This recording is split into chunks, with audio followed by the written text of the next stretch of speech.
Varicose వ్యాధితో బాధపడుతున్నారంట. తక్కువ ఖర్చుతో ట్రీట్మెంట్ కావాలి అనుకుంటే ఎవిస్ హాస్పిటల్ని సంప్రదించండి. నమస్తే రమగారు. నమస్తే జయ. ఏదైనా ఒక మంచి స్టోరీ చెప్తారండి? పూర్వం అంట కాశీనగరానికి దగ్గరలో కుమారభూతి అని ఒక ఆయన ఉండేవాడట. ఈయనకి లేక లేక ఒక కుమారుడు కలిగాడు. దేవభూతి అని పెట్టారు. ఈ దేవభూతి భలే అద్భుతమైన చదవరట.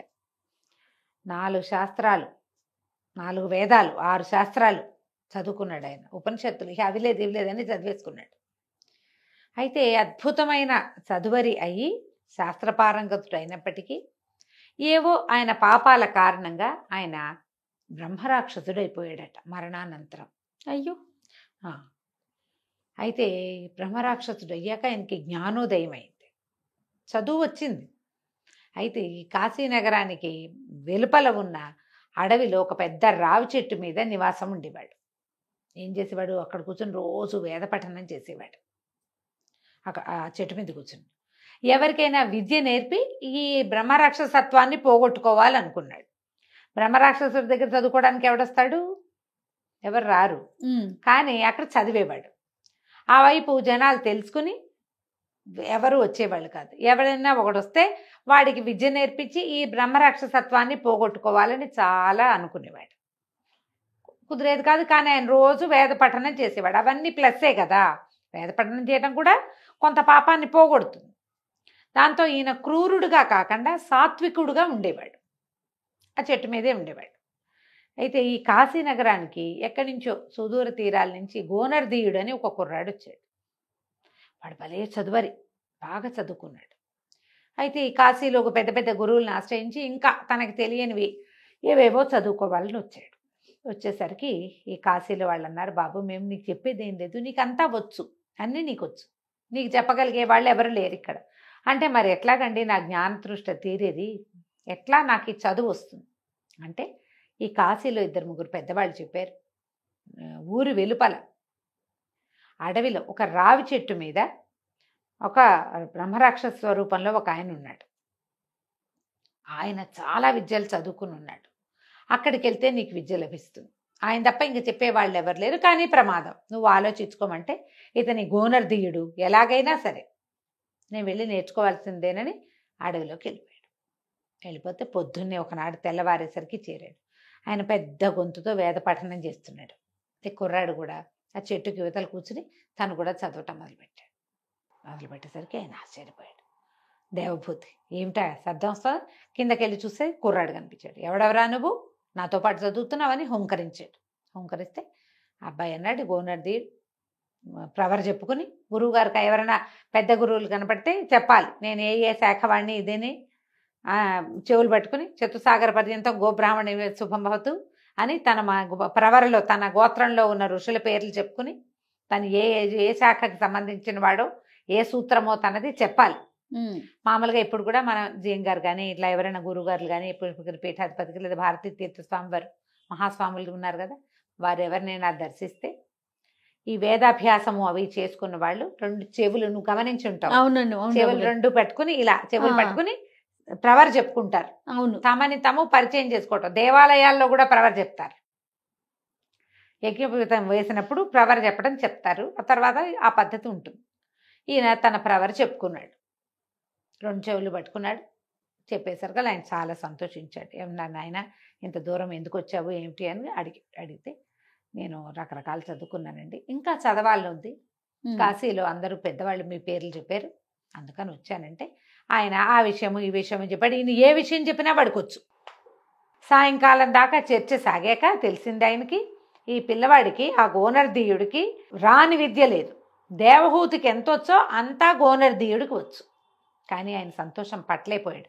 ఎవడైనా ఒకడు నా దగ్గరకు వచ్చి నేను చదువుకుంటా నువ్వేదైనా చెప్పు అని అడగట కంటే ఇంకేం కావాలి? అది అబ్బాయి నీకు నేను విద్యాదానం చేయగలిగింది ఏం లేదు, అంతా నీకొచ్చు, కన్యాదానం చేస్తా, నీ కన్యాదానం చేయించి ఈ బ్రహ్మరాక్షసత్వం నుంచి నేను విముక్తి పొందుతాను అని చెప్పి ఇక్కడికి దగ్గరలో ఈ నగరాలన్నీ దాటాక జయపురం అని ఒక నగరం.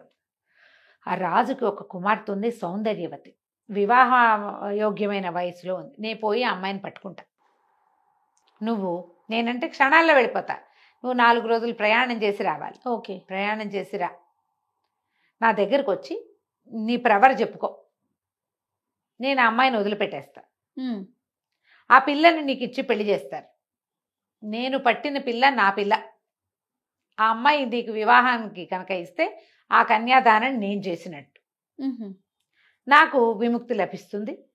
నువ్వేమో చక్కటి చోట సెటిల్ అవుతావు. నీకు నేను చేయగలిగేది అదేరా నాయన అని చెప్పాడు. బాగుందిగా. సరే సరేనన్నాడు. దేవహూతి గారు వెళ్ళిపోయాడు.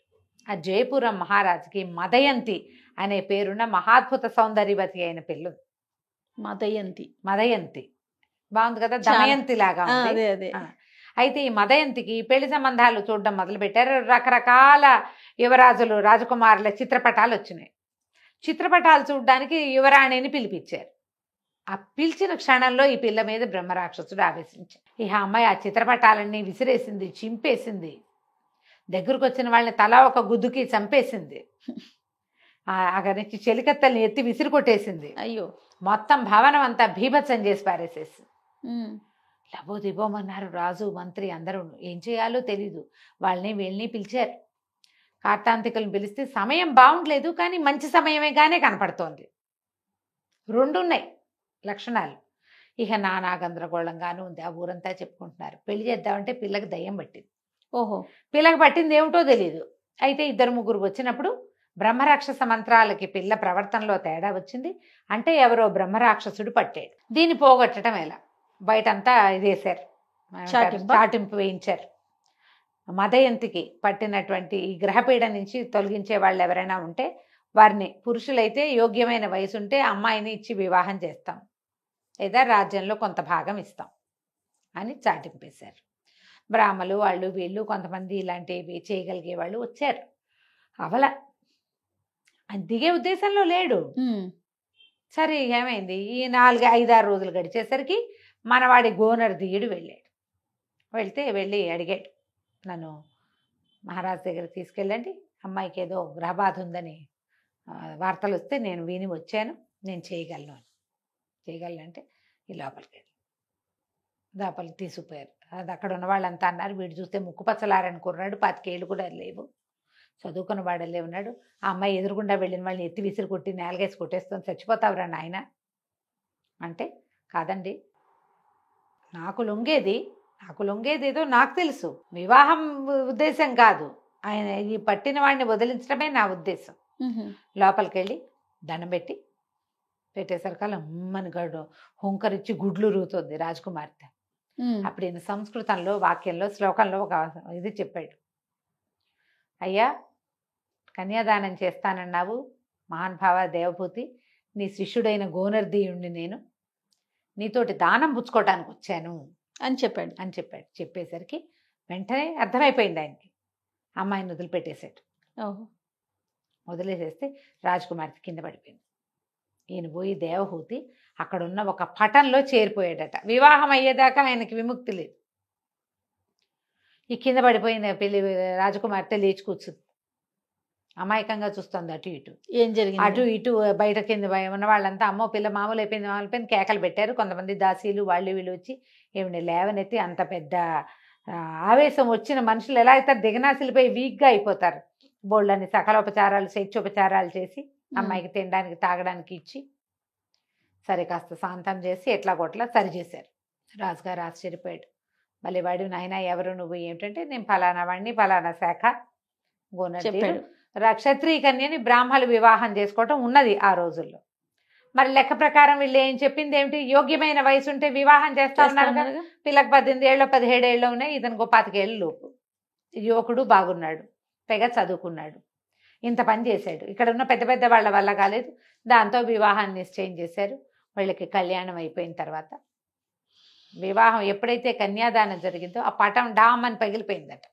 ఆయన ఆ పటంలో నుంచి ఆయన వెళ్ళిపోయాడు బయట. తర్వాత ఎప్పుడు కూడా కాశీనగరం చుట్టుపక్కల ఉన్న రావి చెట్ల మీద నుంచి వేద పఠనం వినపళ్ళ. ఈయన అక్కడి నుంచి వెళ్ళిపోయాడు అనమాట. ఆయనకి విముక్తి లభించింది. ఎప్పుడు కూడా ఎంత చదువుకున్నా పాపకార్యాలు చేస్తే మన చదువు మనని రక్షిస్తుందని అనుకోకూడదు. చదివే పాపం కర్మే, పాపకర్మలుగానే ఉంటాయి. చెయ్యకూడదు. ఉమ్, పూజలు చేసేవాళ్ళు, వ్రతాలు చేసేవాళ్ళు కూడా మేము పూజ అవును. చేస్తున్నాం కాబట్టి అంటే పూజ చేస్తే నీకు ప్లస్ అవుతుంది, కానీ కర్మలు మైనస్ అవుతాయని నమ్మకూడదు. yes. చెడు కర్మ చేయనే కూడదు. దాన్ని పోగొట్టుకోవటం కష్టం, దాన్ని అనుభవించే పోగొట్టుకోగలుగుతాం. పుణ్యం ఊరికే ఖర్చు అయిపోతుంది. ఎవరికైనా బదలాయించవచ్చు మన పుణ్యాన్ని, పాపాన్ని బదలాయింపు కుదరదు, ఎవరు పుచ్చుకోరు దాన్ని, నువ్వు ఇవ్వలేవు కూడా. అందుకని జాగ్రత్త పడాలని ఇలాంటి కథలు చెప్తారు. బా అద్భుతంగా ఉందండి. నమస్తే. నమస్తే జయ.